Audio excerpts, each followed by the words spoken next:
কসবায় ভয়াবহ অগ্নিকাণ্ডে ৩ ব্যবসা প্রতিষ্ঠান পুড়ে ছাই, ক্ষতির আশঙ্কা অর্ধ কোটি টাকা। মোহাম্মদ সবুজ খান জয়ের তথ্যচিত্রে থাকছে বিস্তারিত। ব্রাহ্মণবাড়িয়ার কসবা উপজেলার মনকষাইর বাজারে ভয়াবহ অগ্নিকাণ্ডে ৩টি ব্যবসায় প্রতিষ্ঠান পুড়ে ছাই হয়ে গেছে। শুক্রবার দুপুর ১টার দিকে এই ঘটনা ঘটে। আগুনে অন্তত অর্ধ কোটি টাকার ক্ষয়ক্ষতি হয়েছে বলে দাবি করেছেন ক্ষতিগ্রস্ত ব্যবসায়ীরা। স্থানীয় দোকান মালিক সূত্র জানায়, বাজারের একটি মুদি দোকানে বৈদ্যুতিক শর্ট সার্কিট থেকে আগুনের সূত্রপাত হয়। পরে মুহূর্তেই আগুন আশেপাশের দোকানে ছড়িয়ে পড়ে। এতে দুটি ঔষধ ফার্মেসি সহ কয়েকটি ব্যবসায় প্রতিষ্ঠান সম্পূর্ণ পুড়ে যায়। আগুনের ঘটনায় পুরো বাজার এলাকায় আতঙ্ক ছড়িয়ে পড়ে। প্রত্যক্ষদর্শীরা জানান, আগুন লাগার পর স্থানীয় ব্যবসায়ী ও এলাকাবাসী প্রাথমিকভাবে আগুন নিয়ন্ত্রণের চেষ্টা করেন। তবে দ্রুত আগুন ছড়িয়ে পড়ায় পরিস্থিতি নিয়ন্ত্রণের বাইরে চলে যায়। আসলে আজকে যে আমাদের মনকষাইর বাজারে ব্যবসায়ী ডাক্তার কামরুল তার ফার্মেসির অনাকাঙ্ক্ষিতভাবে যে বৈদ্যুতিক শর্টকাট থেকে আগুন লেগেছে, তা থেকে সে যে ক্ষয়ক্ষতি হয়েছে আমরা জানতে পারছি প্রায় ২০ থেকে ২৫ লক্ষ টাকা তার ক্ষয়ক্ষতি হয়েছে। পাশাপাশি আরেকটি দোকান আছে ফার্মেসি এবং একটি মুদির দোকান সহ।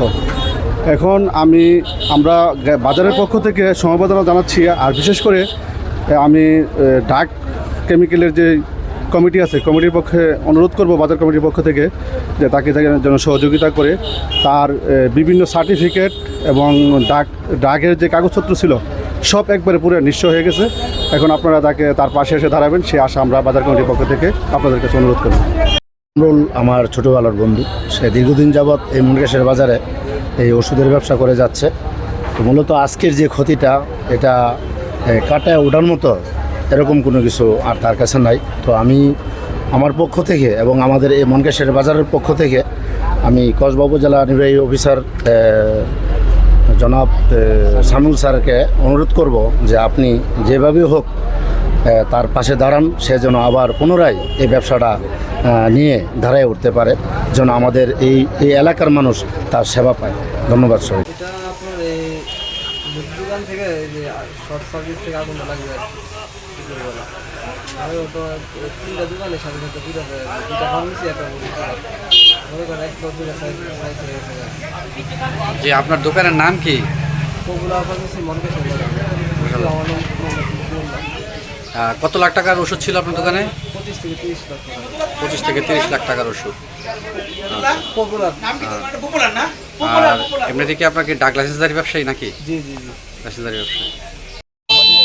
মনকষাইর বাজার মোহাম্মদ জাহাঙ্গীর হোসেন আমার নাম, আর দোকানের নাম হইল মোহাম্মদ আনুষ্ট। আগুন কখন লাগছে, কিভাবে লাগছে সেটা আমরা জানি না। পরবর্তীতে জানছি কারেন্টের আগুন নাকি লাগছে।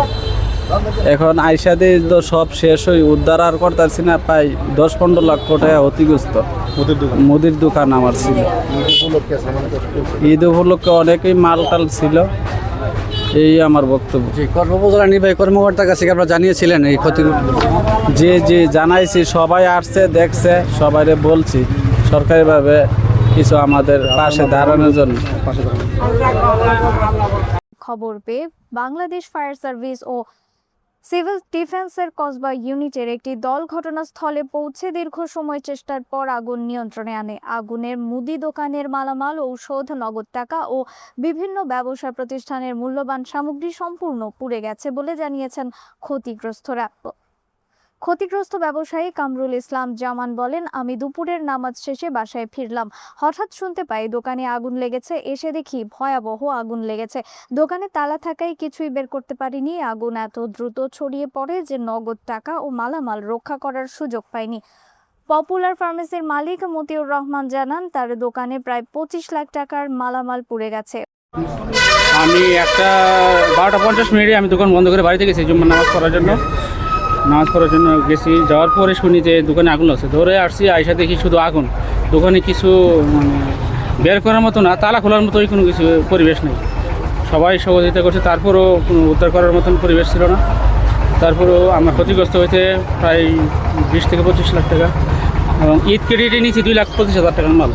আজকেও 1,05,000 টাকার মাল দুইটা কোম্পানি দিয়ে গেছে। ঈদের 2 তারিখে টাকা নিব। মালগুলো রেখে আমি গেছি নামাজে এসে মালটা রেখে রাখা। আইসা দেখি যে আসার তো খোলার দোকান পরিবেশ হয়েছে, সব শেষ হয়ে গেছে। আপনার মাধ্যমে ওনার কাছে সহযোগিতা চাই। আমি তো একেবারেই শূন্য থেকে আবার দাঁড়াতে হবে, যাতে আমি আবার দাঁড়াতে পারি। এবং আমার ড্রাগ লাইসেন্সটাও ফিরে গেছে, যে ড্রাগ লাইসেন্স আমার যাবতীয় সার্টিফিকেট সবগুলোই ফিরে গেছে, যাতে আবার সার্বিক সহযোগিতা করলে যাতে আমি আবার নতুন করে শুরু করতে পারি। আপনার মাধ্যমে ওনার কাছ থেকে সার্বিক সহযোগিতা কামনা করছি। অগ্নিকাণ্ডের কারণ ও ক্ষয়ক্ষতির বিষয়ে জানতে কসবা ফায়ার সার্ভিস কর্মকর্তার সঙ্গে একাধিকবার যোগাযোগের চেষ্টা করা হলেও বক্তব্য পাওয়া যায়নি। এদিকে ক্ষতিগ্রস্ত ব্যবসায়ীরা দ্রুত ক্ষয়ক্ষতির সঠিক হিসাব নিরূপণ এবং সরকারি সহায়তার দাবি জানিয়েছেন। এই বিষয়ে কসবা উপজেলা নির্বাহী কর্মকর্তা সামিউল ইসলাম বলেন, খবর পাওয়ার সঙ্গে সঙ্গে ফায়ার সার্ভিসকে ঘটনাস্থলে গিয়ে আগুন নিয়ন্ত্রণের নির্দেশ দেওয়া হয়েছে। পাশাপাশি ইউনিয়ন চেয়ারম্যানকে ক্ষতিগ্রস্তদের তালিকা প্রস্তুতের নির্দেশ দেওয়া হয়েছে। উপজেলা প্রশাসনের পক্ষ থেকে আর্থিক সহায়তা প্রদান করা হবে। স্থানীয়দের ধারণা, আগুনে প্রকৃত ক্ষয়ক্ষতির পরিমাণ প্রাথমিক হিসাবের চেয়েও বেশি হতে পারে।